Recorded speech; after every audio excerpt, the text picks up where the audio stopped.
You are now listening to the Soul and Wonder Podcast, episode 34, Fulfilled with Dr. Anna Yusim. Welcome to the Soul and Wonder Podcast, where the conduits of the body, depths of the mind, and atlas of the soul are explored with devotion. Through cultural exchange, Christopher and Sara and their guests will deliver sacred wisdom from around the globe, uncovering the hidden gems of conscious living and holistic healing, all to empower you on your journey of self-discovery. And now, here are your hosts, Christopher and Sara.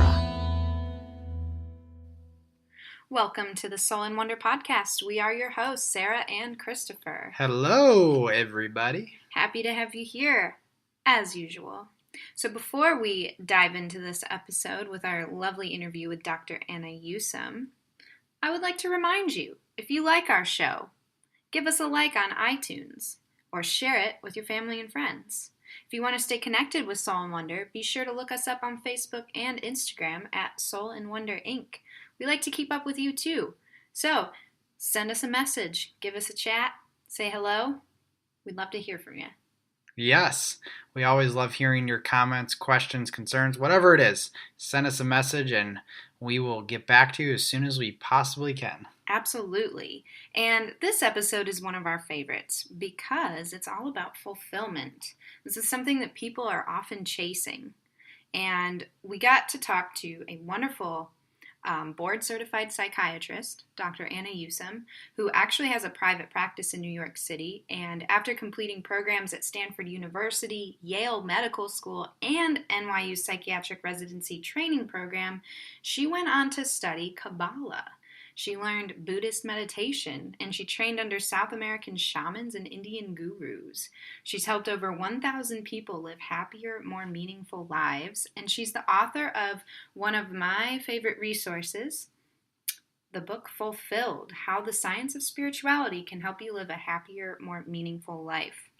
And we love this topic, especially because we offer fulfillment life coaching. We love it! Through Soul and Wonder. Yes, this is so important because what I find is that so many people chase happiness. They look for external things to make them feel happy, that they often don't find that happiness is actually a state of being that is innately within us. And fulfillment is about, as Anna says, connecting with your authentic selves, going through your soul corrections, being a part of something greater than oneself, and so much more. So we want to encourage you, if you're feeling like you're living life a little bit unfulfilled, if you're feeling like something's just missing, you're stuck in this hamster wheel, you're going round and round and round, and it's as if you're just kind of letting the days pass you by, then we want to encourage you to set up a free session with me through our life coaching service tab. You can just go to our website, www.soulandwonder.com, click on one-on-one, find Fulfillment Life Coaching, and right there, you can schedule an Unlock My True Potential Now coaching session with me for free to talk about what's going on in your life. What are your personal development goals? What do you feel is missing? And what do you wish to attain or do or become? So, with that said, we're going to give you this lovely interview with Dr. Yusim so that she can talk a little bit more about her book, but also her own journey with personal development and fulfillment. And we get into a lot of juicy topics with intuition, the split between science and spirituality in the world of Western medicine, and just those big aha moments of our lives. And Chris and I get a little personal as well, talking about our own journey. So, without further ado, let's roll the tapes. Alrighty. Welcome back, ladies and gentlemen. We are here with Dr. Anna Yusim. Good to have you on the show. Thank you guys so much. It's a pleasure to be here. Well, I'm super excited for this because I absolutely adore your book, Fulfilled: How the Science of Spirituality Can Help You Live a Happier, More Meaningful Life, because I'm a fulfillment life coach and do a lot of emotional intelligence and just personal development in general. And so reading your book, it just felt like home to me to see the exercises you were doing and the explanations you were giving. It was a wonderful read. Well, thank you so much, and that's music to my heart. I'm so glad that it resonated, and I hope that some of the exercises will help you, with your own patients too. So that's wonderful. Well, thank you. I'll definitely reference it. It'll for sure be on my resource list that I give all of my clients. Great. Great. So let's start with this. And this is kind of a big one. But what would you say the definition of fulfillment is, and why are so many people lacking it? Right. So this is at the heart of the book. And, I define fulfillment as a, excuse me, three-tier process or a three-tier, basically way of living your life. One is living authentically. Two is understanding and living in accordance with your soul corrections. And three is connecting to part of something greater. And why, for people, is fulfillment so elusive? I think it's usually a problem with one of these three areas. Difficulty with authenticity, because so many of us live lives where oftentimes we're pleasing others, we're living for others, and we never really bother to check in with ourselves and our own souls to understand who we are and what it is that we need to be doing in this world. Or that we really haven't figured out what our soul corrections are and haven't been able to really live in accordance with those. And I'll talk about the idea of soul correction, later in the interview as well. Or that we feel alone and disconnected because we don't feel connected or a part of something greater. And so those are reasons why people may not feel fulfillment in their own lives. I really would love to touch on the piece that you had mentioned about pleasing others. And I'm really happy that you mentioned that because I feel that, as we grow up as children, we're almost programmed in a sense to take on everybody's beliefs and values and all of this stuff from other people. And it comes to the point where then we are trying to do everything for others, and we fall out of this routine, this self-care routine of living for ourselves and living in the moment for ourselves. And I think this could be really detrimental to our self-growth. So I'm really happy that you mentioned that. And it's like, everything you think or believe to be true was told to you by someone else. And it's about finding what really resonates with you on a deeper core level. I think that can be scary for some because it means dismantling a lot of those limiting beliefs we already have. And that brings us into new territory. Absolutely right. And some people can hear this and say, well, but aren't we supposed to be of service to others? And aren't we supposed to, in a way, live for others in so many ways? And isn't it selfish to want to live for ourselves? And it's interesting because to think of it on one way, it could sound like that. But actually, from another standpoint, if you know who you really are and are living authentically and are able to tap into the deepest needs of your own soul, usually that will lead you down a path where that's the way in which you can make your greatest contribution to others as well. It's hard to be living a life of service to others or helping others or being a good partner to others or even a good parent or friend if on some level we're disconnected from our own essence and living our lives really as people pleasers. People pleasing, I talk about the idea of addiction.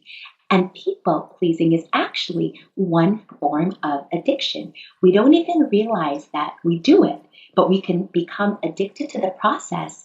And as with many addictions, the more of it that we do, the emptier we feel. Wow. Absolutely. Well, and the thing is, too, and I can understand the people-pleasing aspect because I think a lot of us want to avoid conflict in relationships, right? So instead of getting into a battle or a conflict, if you know that's going to ensue from you maybe speaking up or speaking your truth, you'd rather just stay back and just say, okay, well, I'm just going to say what they want, so we don't have to get into this, right?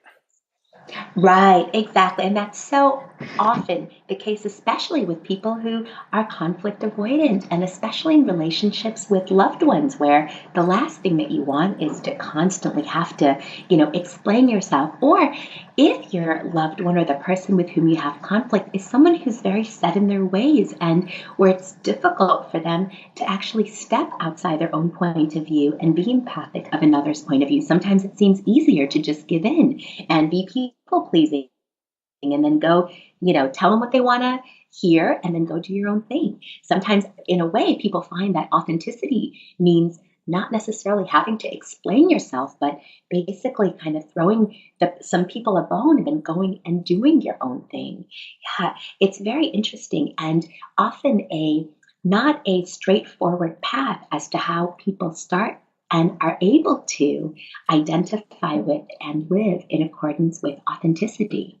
Well, it's funny because honestly, throughout most of my life, I lived like that, and it's now that I'm 30, approaching 31 years of age, that I've learned over the past few years, as I've been really digging deep and doing a lot of self and personal development, that you know what? It's time for me to step up and speak my truth and really show the world who I am as a person and not hold back. And that's taken a lot to learn that. And I'm still going through that process, because I was that person who wanted to avoid conflict and just say, you know what, I'm just going to go along with what this person's saying for now so I don't have to deal with it. Or And do what that person wants you to do instead of fulfilling exactly. your own desires.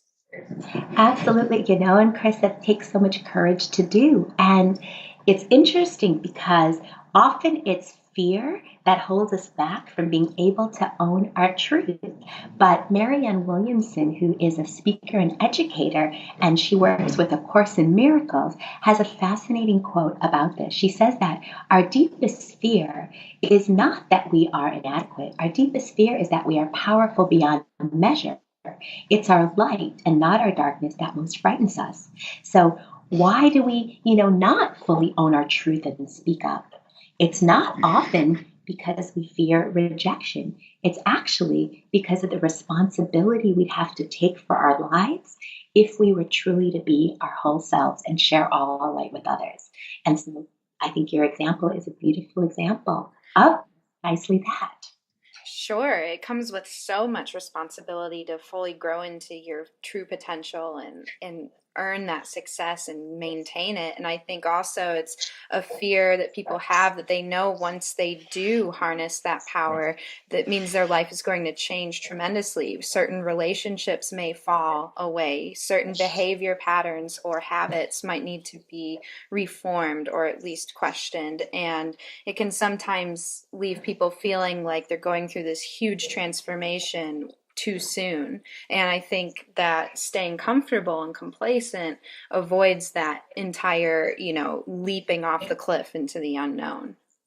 Exactly, exactly. There's a chapter in my book on harnessing one's own personal power and about the steps necessary for that. And those steps to do precisely what you're describing include, first of all, relinquishing victim mentality, realizing that we're not victims of circumstances or our childhoods or an unjust world or difficult people, that really our life is our own and always has been. Not to say that people haven't been through pain and haven't been through difficult circumstances that could have been due to others, but it's more the mentality itself. The victim mentality could be among the most disempowering mentalities.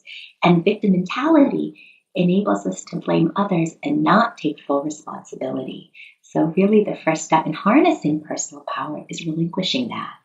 And it's so ironic, actually, because I believe that those moments that we might define as something that has victimized us tend to be the best catalyst for evolution. It's that moment where we can finally grow, and we're so pushed out of our comfort zone because it's typically something external that appears to have happened to us.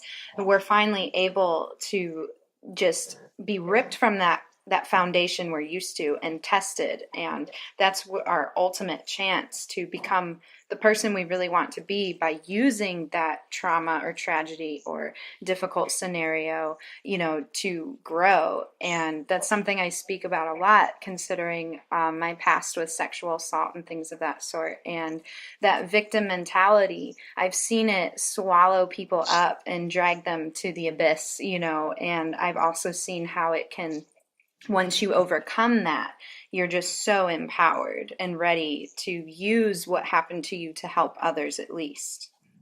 Right. And it's such an important point in that whatever it is that eventually or initially brought you into, whether it be therapy or into your dark night of the soul or a difficult place, whether that be a trauma or a difficult circumstances or a failure or, the death of a loved one, that could be the initial point of inquiry, but usually that's really an invitation into a life of growth and transformation and self-discovery that, had that never happened, you never would have started down that path. Which is why what I see in my practices very rarely is the reason that people come to therapy initially, the reason that they actually end up staying for, a long time.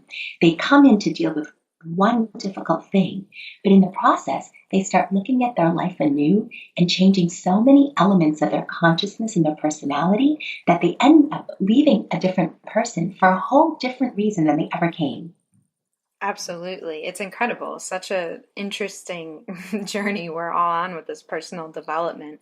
So you'd mentioned the dark night of the soul. And I know that in your book, you refer to your own dark night of the soul while you were in Iguazu Falls, Argentina, correct? Exactly. So this Exactly.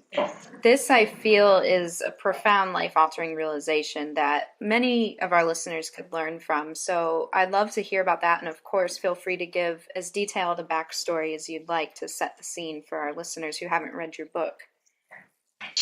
Sure, yeah. So my own dark night of the soul happens in the midst of my traditional training as a doctor. I'd gone to all the schools to learn, what I needed to do from a medical standpoint to heal people. I went to Stanford University, Yale Medical School. I was doing my psychiatry residency at NYU here in New York City, doing, everything that I thought I needed to be doing to become a healer. And then a number of factors happened in my life, like all the structures that I had so delicately and deliberately built up around me started just crumbling. First, a relationship, like this man that I had been dating, I realized he would never be emotionally available to me like I had hoped. And so it was this heartbreak, and that was very painful. And at the same time, academically, things just were not going well. And for the first time in my life, I started really feeling like a failure, like things in my professional life. Personally, professionally, everything was crumbling. And here I was with purported healing tools under my belt and thinking, okay, well, yeah, I'm going through a difficult time, but I have all these tools. And I started applying these tools of healing, but I found myself going deeper and deeper into the darkness. And I'm like, something's amiss here. Here I am supposed to heal other people with these tools, but I can't even heal myself. Something's really missing. And that's when I started searching. I'm like, well, I better figure this out, because if this is what I'm supposed to do with my life, I at least have to figure out how to heal myself. So that's when I started on this journey of looking at other forms of healing outside of Western medicine.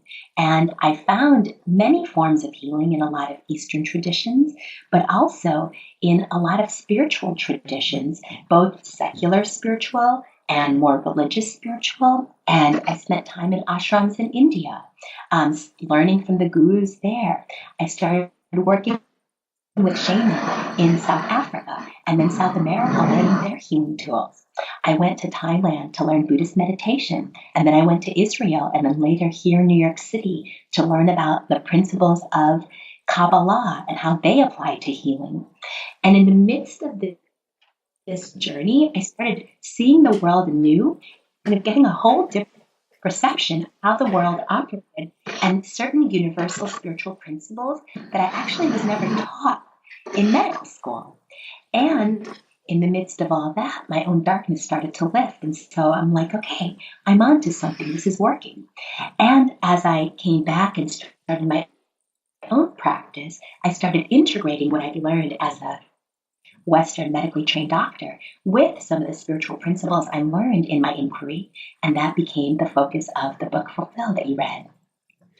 Wow, you've had quite the life journey. I mean, you've gathered so much inspiration and, knowledge and wisdom from your path. And it takes so much courage, like you'd mentioned earlier to Chris, realigning yourself with your true self and, teaching yourself all of those things and through travel and everything of that sort. And travel is such a great tool for people to explore their inner caverns and really figure out who they are as a person. I mean, travel has been just amazing growth tool for both Sara and I. I think that's so beautiful. And I couldn't agree more because, we live in this one world that's our society and our community. And then we go to these whole other worlds in different countries and realize, wow, people live according to such different values. And they have, in many ways, so much less maybe from a material standpoint than we have here, but so much more from a spiritual standpoint than we have here. And it's just so eye-opening and really inspiring to see that difference. And it really forces you to reevaluate how much credence we give to the value of materialism in our life versus spirituality in our life. Yeah, and I think when we strip those material things away, everything else opens up, right? So your whole entire world opens up, and you're able to explore all of these different things you weren't able to before because you may have been blinded by a lot of the materials and the toys and so on. Precisely, and, we talked briefly before about addictions, and there's many different psychological addictions that we have. I mean, aside from, the drug and alcohol addictions and the behavioral addictions that people so commonly associate with the word addiction. But the psychological addictions we have are addictions to materialism, to the toys, to money, to power, to status. These are all essentially addictions to ego and ways of using ego to fill our inner voids. And you're exactly right that when we strip that, when we're able to one by one dismantle who we are and see who are we underneath all of the accoutrements of success, status, and power that we define ourselves by, then we get to really our soul.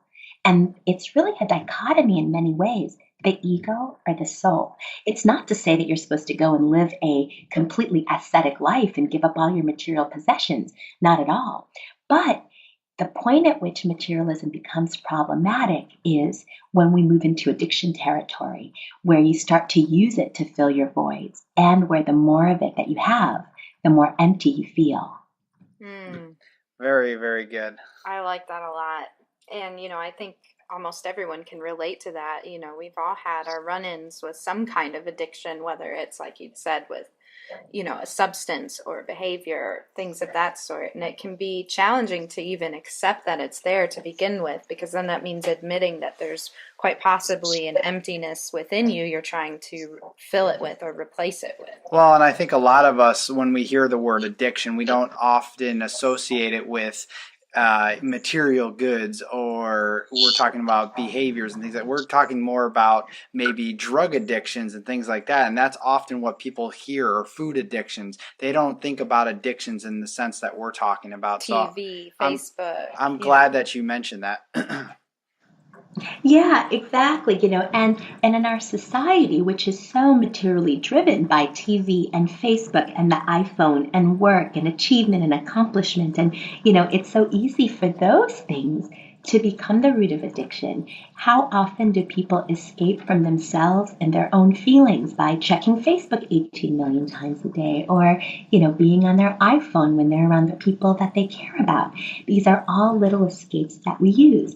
And it's not to say we need to get these things out of our life completely, not at all. But it's really about realizing the role that they serve in your life, and especially if we are using them as escapes. Yes, absolutely. That's something that Chris and I have done a lot of work on within ourselves since we met each other, is just sitting with the silence and sitting with what we're feeling and allowing things to come to the surface without masking it or pushing it underneath back into the shadow, where it's going to unconsciously control your decisions and behaviors. And it's such a it's a crucial process, I think, that we need to continuously evaluate and involve ourselves in. Well, and to have these conversations as well. And I know both of us, what we try to do, of course, we still have a few shows that we like to decompress and watch. But we try to make it a point, like we did last night, to go outside and just listen to the cicadas, listen to the nature, and just drink some tea and talk about our day or talk about our feelings, talk about whatever is on our minds, and really digging deep into that and opening that, having a really good line of communication is so important. Absolutely, absolutely. And you two touched on a few really important things, one of them being connecting to nature. I think that for many people is their form of spirituality, meaning that that's their way of connecting to something greater than themselves. Sometimes people think spirituality has to do more with religion or belief in a God. And indeed, for some people, that is the case. But for a lot of people, their spirituality comes from a connection to a shared global purpose, to Mother Nature, to, being able to witness the interconnectedness and aspire to connect more to others when things like an eclipse happen, like just the other day, to be able to really connect to something greater, which also could be a set of positive humanistic values like trust and love and perseverance.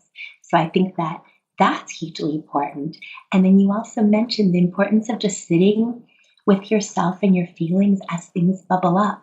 I can't emphasize how important that is, because what we're often doing is trying to run away from those things that bubble up. And so often I see people who really just don't like to be alone because the things that bubble up are scary, and they need to be busy, and they need to constantly be running and checking email, and it's not that there's anything inherently wrong with those behaviors, but it's serving a defensive function because we're afraid of, in a way, connecting with whatever it is that we may have unconsciously pushed away or disavowed, lives.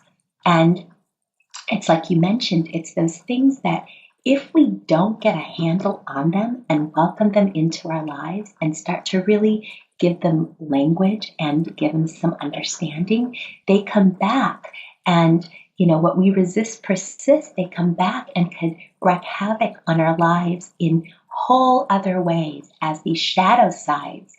And they can become patterns in relationships and in other aspects of our lives over which we feel limited control.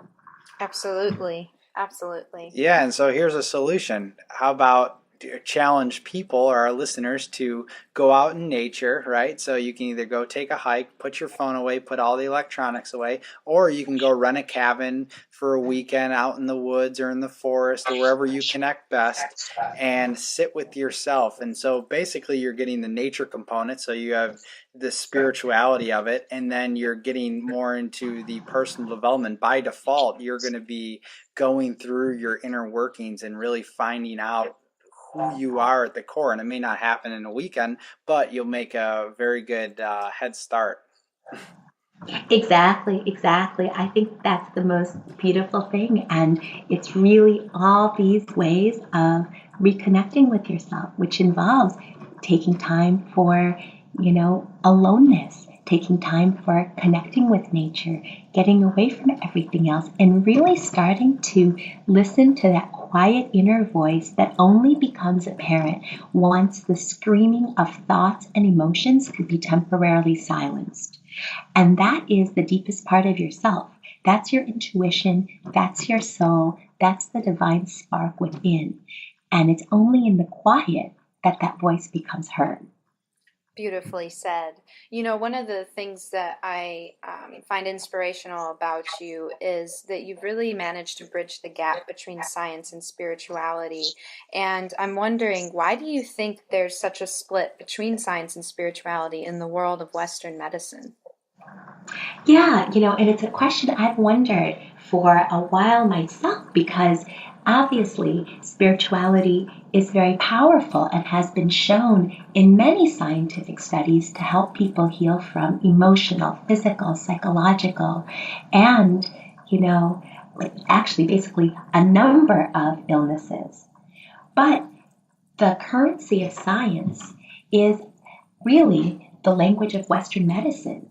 And science is, by its nature, observable, subject to experimentation, repeatable, reproducible, something that you can observe with your five senses, empirical. Now, spirituality, by its nature, is often the exact opposite. It's very personal and subjective and immanent and sometimes transcendent, and something that people experience in the privacy of their own mind and in their own kind of inner world. And that's why there's this fundamental incompatibility. But more and more now, people are realizing, doctors are realizing the power of spirituality and are starting to design studies which start to measure things like having spiritual beliefs and having a spiritual community and more like ideas about transcendence and the afterlife and how that really starts to impact people's physical healing. So more and more they're becoming a bridge, but there's still more work to be done. Do you think that some doctors may be believers already of the spiritual component, but are hesitant to, I guess, publicize that notion for fear of being discredited or anything of that sort? Absolutely, absolutely. And in my profession, psychiatry, one of the founding fathers of my profession, Sigmund Freud, was a diehard atheist and very well known as such. And he believed that any belief in religion or spirituality was akin to what he called infantile neuroses. So basically, like a baby looking for a bottle, like we are the babies who are crying because life is so difficult, and we look for this bottle or God or spirituality or whatever it is that we define as spirituality as a way to soothe us. But really, as he saw it, it's a neuroses. It's not really there. God doesn't exist, and we create in our minds this idea of, this father in the sky, or which is essentially like the bottle that you give a baby. It's something that soothes us, but it's of our own creation.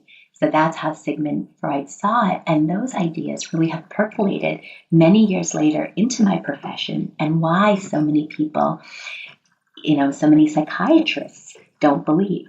It's actually interesting that in the field of medicine, it's psychiatrists and psychologists that often have the most people who don't believe in God. It's very, it's of all the medical specialties. That's so interesting. That's very interesting. I would love to speak to a psychologist or a psychiatrist who's of the opposite, I guess, belief or way of viewing this. And I'd love to just pick their brain and see, their reasonings for it. Yeah. But thank goodness, now many people are coming around and recognizing the power of spirituality. And I feel very fortunate, to have written my book in this age because two former presidents of the American Psychiatric Association, which is the governing body of psychiatrists in our nation, have endorsed the book and have stood behind the ideas. And I wonder if this ever could have happened 5 years ago, 10 years ago, 15 years ago. So it's really, top psychiatrists in our country saying that these ideas have credence, which is such a powerful thing. And also, I think, reflective of the paradigm shift that we're in the midst of. Absolutely. We certainly are in one, that's for sure. This progression it makes me hopeful, for sure. In your book, you mention, the importance of intuition. What role do you believe intuition plays in your work with clients, and how do you think we can all benefit from tapping into our own intuition? Yeah, and I think it's such a great question. And it's interesting too, because just the other day I was talking to a group about intuition, and someone raises their hand. What is intuition? People use that word all the time, but what is that? And the way that I define it is what I had said a little bit earlier about it being that still, quiet voice of your soul that can only be heard when the screaming of thoughts and emotions can temporarily be silenced or quieted. And when you can tap into your intuition, you can have greater clarity about the most important questions in your life that rationally and emotionally it's difficult to get. In a way, you can think of your intuition as a sum total of rationality, emotion, but also something greater. And, the question of what is intuition, I think it's the voice of the soul. But then what is the soul? And the best, answer that I heard to that question and how I define the soul is as it's this twofold thing within us. One is it's the part of us that is our uniqueness, that is the unique way in which our talents and abilities and skills and interests can be manifest in this world for the service of the greater good. The other part of our soul is the part that connects us to everybody and everything. It's, when people say we're one unified soul, this is the part that they're talking about. It's the way in which we're actually all connected to each other, and where the separation between us really is an illusion. And so in a way, the soul encapsulates these two parts, both our uniqueness and our unity and interconnectedness with all of humanity. And so in a way, when you tap into your intuition, you connect to that soul and you get a sense of your higher purpose and also of the way in which you're connected to everybody else. The operating at the soul level enables you to have greater empathy for the other people in your life than does any other kind of functioning, really. I like that. Very eloquently put. And, someone asked me a question before, what is the difference between intuition and instinct? And I'm curious to hear what your thoughts are on that. Yeah, absolutely. Yeah. And I have a chapter in which I try to address this very question based on Daniel Kahneman's book. He's the behavioral economist who won the Nobel Prize, and he wrote this brilliant book, Thinking Fast and Slow. And, instinct really is a biological response. It's our biological response that we have cultivated over time in order to respond fast in times when we need to survive. So, like a baseball comes flying at us, we put up our hand. That's instinct. Like an animal might smell a predator, they run away. That's instinct. It's, in a way, it's really driven in many ways by the part of the brain called the amygdala, which is the fear center of the brain, or the most primitive part of the brain where our survival mechanisms are located. So, people also, instinct, we can be disconnected from our instinct because it can override it with our reason and with our mind. It's important to be connected to your instinct, which is it's your primal, primitive part, but also an important part of, being grounded in this world, of surviving and, kind of being connected to your appetites. Intuition, in contrast, is connected to something greater than oneself, a connection to your soul, and which is your inherent uniqueness or the divine spark within you, and the part that connects you to everybody and everything. And it's something, too, that grows, your ability to be aware of your intuition and the ways in which you connect to it. It's unique for so many different people, but it definitely amplifies as you embark on that conscious journey to connect with the intuition. And it's almost like a skill that you can practice and open up to. Exactly. Into this world with an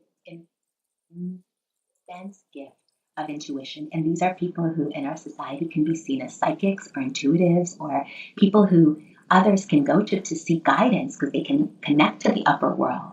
And a lot of shamans have this precise ability.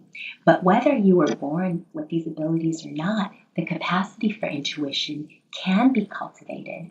And it's really you're tapping in and asking the question of what is my greatest good in this particular situation? And when you say greatest good, it's the greatest good of all involved, not just yourself.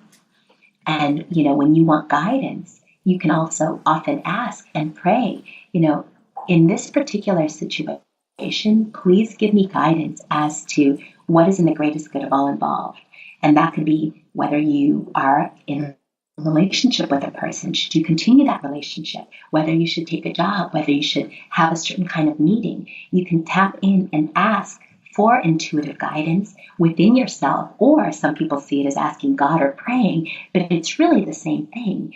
That guidance exists within you and outside of you in the so-called upper worlds. Yes, I love it. I love it. I love working deeper with intuition. I love watching others come into their own and connecting on that profound level. It's just such a wonderful experience. Very magical. Yeah, so much magic. Exactly. And I think that, taste of magic, like as adults, we kind of run away from that word magic or magical. And I think there's a healthy dose of magic that we need in our lives to keep ourselves childlike and in wonder of every passing moment. Because as soon as you shy away from that magic, things become dull and they become kind of just redundant. Precisely why we named our company Soul in Wonder. I love the name of your company. That's so beautiful. And I completely agree. And the more you become aware of the magic in life, the more of it you begin to see. And in my book, I talk about it through the lens of synchronicity. Synchronicity is a term that Carl Jung, a Swiss psychologist, created to describe those coincidences in our life that have particular meaning to us. And it's like when you think about someone and they call you right away. Or you haven't thought about someone in years and they come into your mind, but then you bump into them on the street the next day. And is that random coincidence? Or is that actually something quite meaningful that's indicative of there being this greater guiding force that enables you to tap in some way? Synchronicity really, for many people, is that magic. And the more you connect to your soul, the more you begin to see that magic both within yourself and outside of yourself. So glad you mentioned that, because Sara and I talk about that all the time. Like, we put together all of these things and we have these conversations about synchronicity and the role it has played in our lives, especially for those that know the background to our story and how we came together and how we met. And ever since we met, all of the things that have happened and come into place, it's mind-blowing. Well, and even let's, play devil's advocate here for a second. It's like, I don't know, even if that synchronicity didn't exist, let's say it was sheer coincidence, every single moment that we ever labeled as synchronistic, it doesn't harm us in any way to still allow ourselves to be attracted to the concept of synchronicity and the magic moments in life. So I think it's funny because some people reject it out of the sheer fact that they think that they could potentially be wrong. But even if they were, you still lived a life full of magic and happiness. Exactly. And what you're pointing to there is this idea of Pascal's wager. So Blaise Pascal was the 17th century mathematician who had this so-called wager about belief in something greater or belief in God. He said that if you believe in you're right, you gain all this magic, you gain the world essentially. But if you believe in you're wrong and there is no God or nothing greater, what do you really lose? You're no better off than when you started. You really lose nothing. So from a rational standpoint, it actually pays to believe because the possibility of greater gain is so big and the possibility of loss, well, you really lose nothing. It's so true. Good point. It's so true. I feel like we could talk to you forever, but for the sake of keeping this interview nice and concise, as a parting gift to our listeners, what's one piece of advice you could give them if they're feeling a little unfulfilled and are ready to embark on their self-discovery journey? Oh, that's beautiful. So, I would tell people to start to question and better understand their shadow side. And I'll give you some tools as to how to do that. The shadow side is that part of us that we often push away or disavow because we feel that it's unlovable and not okay and not acceptable. For some people, that shadow side could be their anger or their aggression. For other people, it could be their neediness or their, dependency needs. And it's something that often as children we were taught it's not okay. Like it's not okay for girls to be angry or for boys to be dependent. And so we start to, over the course of life, unconsciously push away those parts of us and don't really accept it as a part of ourselves. But then what ends up happening? The parts that we push away, we end up projecting onto others. We don't see those qualities in ourselves, we see it in others. For instance, if we have disavowed our own dependency needs, we're going to get really, really annoyed when we see those precise dependency needs in others. We could, for instance, start seeing other people as being too needy, or whenever anybody starts being dependent on us, we want to push them away. That's not okay. How are they allowed to have needs and we're not? And it's an interesting concept also that Carl Jung basically wrote about, the shadow side, that unless you can start integrating your shadow into your being and start loving your shadow as every other part of you, you can never really integrate your darkness. And it's only by integrating your darkness that you can really own your greatest light. It's by being able to assimilate your dependency needs that you can really be fully independent. And it's only by starting to integrate your anger and aggression into your personality that you can own your greatest light in terms of the totality of your being. And so, how do you get at this? You can ask yourself the question, what are the things in others that most annoy me? Usually the things that most annoy you about others are precisely an indicator of your own shadow. So being able to identify and then start to own and reintegrate your own shadow is a first step in starting this process to greater authenticity and ultimately greater fulfillment. Yes, I'm so happy you dove into the shadow work, because that's one of our chapters of the book we're currently writing is called Getting Cozy with the Shadow, and we provide some, tips and tricks too with how to identify it, because I think that could be sometimes the trickiest part is not only identifying it, but being comfortable enough with being uncomfortable to identify it, because it's often those things that we don't want to admit is within ourselves. And then of course being willing to sit with it even though you don't like it and working through that process. And it's such a beautiful experimentation almost with the self, and to feel that wholeness creating from it is just so rewarding. Absolutely. That's beautiful. And I love that you're writing a chapter on the shadow. I feel it's such an important thing that people, very rarely recognize the power of. And it's true. It's when you start to own your shadow, you liberate all of this energy that may have been dormant or latent. And then your life starts to pick up its pace a bit. Mm-hmm. Couldn't have said it better myself. So, now since this is the end of the interview, which we're kind of sad about here, where can our listeners find you if they want to learn more about Anna and what you're doing and all the great stuff that you're up to?